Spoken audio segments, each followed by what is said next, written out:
Lewis Hamilton's disqualification at the 2025 Chinese Grand Prix has now taken a very unexpected turn. What first looked like a simple case of a technical rule violation is now becoming something much deeper. This situation is not just about a car running too low to the ground. It's turning into a much bigger story inside the Formula One paddock, and it could reveal important weaknesses inside Ferrari's race setup, preparation, and even their technical understanding of the SF25 car. New evidence has started to come out, and it may finally explain why Hamilton was disqualified. This new theory has brought a wave of fresh discussions among engineers, analysts, and rival teams. They are now trying to understand what really caused the excessive plank wear on Hamilton's car and why Ferrari might have completely missed it before the race began. Behind the scenes, many experts are now thinking that Hamilton's car didn't just break the rules because of a small mistake.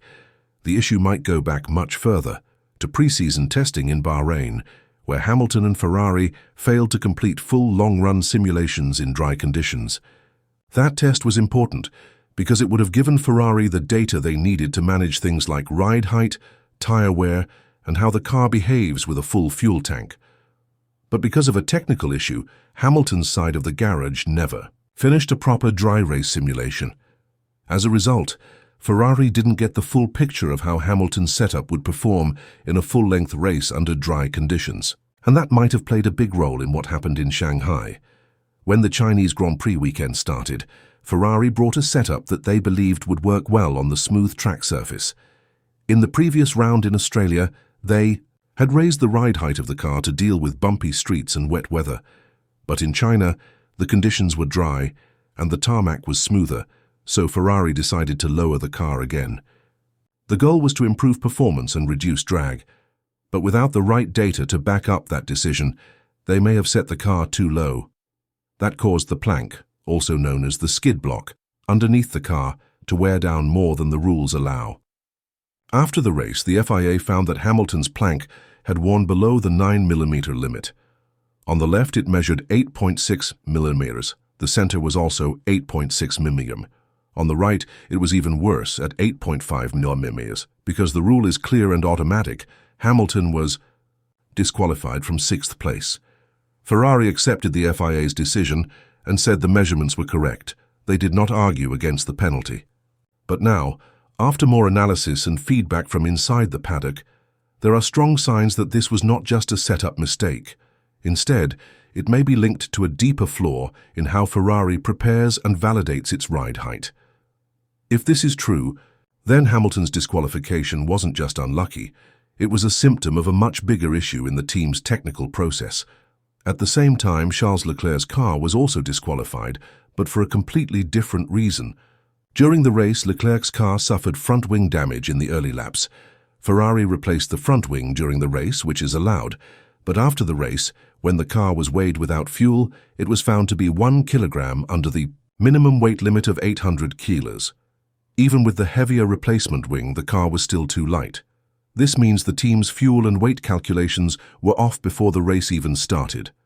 That kind of error is extremely rare in a top team, like Ferrari, and it shows just how sensitive and fragile their overall setup and race preparation may be right now. These two disqualifications have now raised many questions. Some experts are wondering if Ferrari's car is simply too sensitive to small changes. The SF25 might have what engineers call a peaky aero platform. That means the car can be very fast if everything is set up perfectly. But if it's just a little bit off, it can suffer from major issues like poor balance, low grip, or even illegal plank wear. This kind of setup gives very little room for error. Other cars on the grid may be slower overall, but they are often easier to drive and more forgiving when it comes to bumps, fuel weight, and changing track conditions. Ferrari, on the other hand, may have pushed so hard to find performance that they've created a car that is difficult to manage from one race to the next. This kind of car behavior can cause problems not just during the race, but also in how the car is set up before the lights go out. The missing dry race data from pre-season testing may have left Ferrari guessing when it came to the setup for China. And since the sprint race was short and the fuel loads were lighter, the ride height problem may not have shown up there. Hamilton actually won that sprint race, showing strong pace and good balance. But the main race told a different story. As the car ran longer stints with more fuel on board, the bottom of the car started making more contact with the track surface.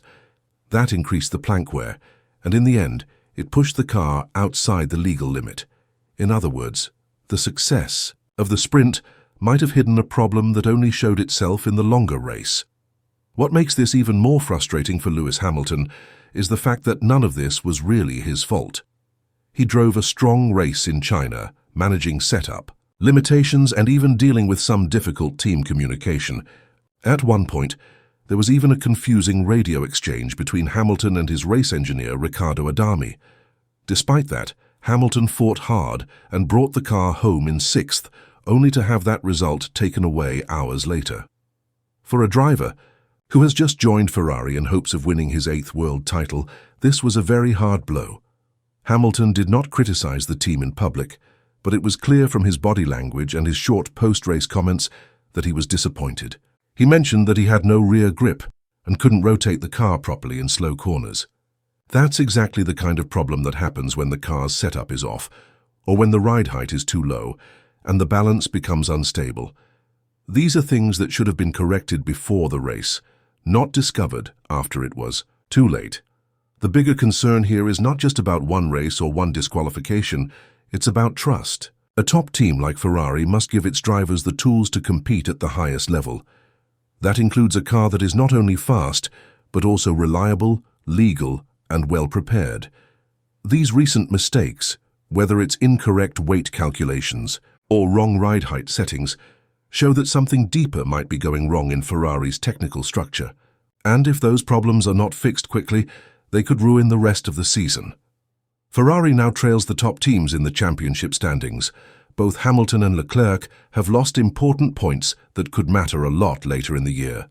But even more than points, Ferrari may now face doubts inside their own garage. Doubts about whether their setup choices are correct, whether their simulations are accurate, and whether their cars are consistent from one weekend to the next. These doubts can damage the relationship between drivers and engineers. They can also slow down development, as more time is spent correcting errors instead of improving performance. The current theory from inside the paddock is clear. Ferrari did not have enough data from dry full-length simulations before the season started. When they set Hamilton's ride height for China, they did it without knowing exactly how the car would behave in those conditions. They took a risk by lowering the car again after the bumpy and wet Australian Grand Prix. That risk may have backfired. The SF25 scraped the track more than expected, wore down the plank and broke the rules. And because it was not caught early enough, it led to a disqualification. The Leclerc situation was different, but also troubling. Somehow, the car's weight was miscalculated. Even with a heavier front wing fitted late in the race, the car still came in under the 800 kilo limit. This means that either the original wing was too light or the fuel calculations were wrong. Either way, this is another basic error from a team that cannot afford to make such mistakes if they want to challenge Red Bull or McLaren for the title. Now, the team must respond. It's not enough to say sorry or move on. Ferrari needs to look again at how it handles car setup, how it uses simulations, and how it makes sure that both cars are fully legal under all conditions. They must rebuild the trust between the drivers and the engineers. Both Hamilton and Leclerc need to feel confident that their cars are not just fast, but also within the rules. If the team can't guarantee that, then it doesn't matter how